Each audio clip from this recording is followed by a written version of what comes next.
I talked to you about that breaking news before the break. We are just learning that a judge has denied another one of rapper Sean Diddy Combs' requests to be released on bail. Remember, he's behind bars at the Metropolitan Detention Center in Brooklyn, waiting for his trial to get started next year in May.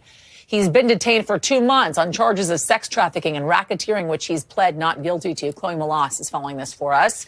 We were waiting for this decision. We got it in now. What do we know?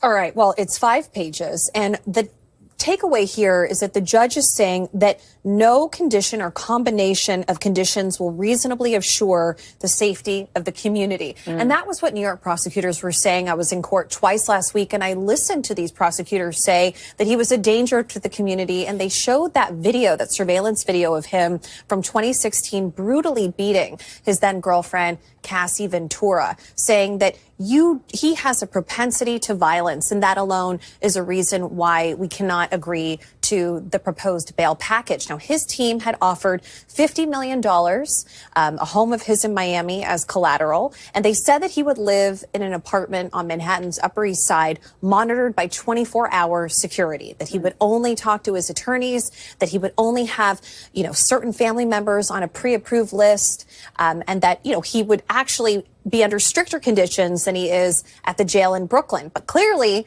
this is the third time. Yeah. This judge not buying it. What was Diddy like in court? You were there twice last week. What was his demeanor like? I mean, he was smiling on Friday, turned around and looked at his children. All of his children were there except for his infant child. His mother was there.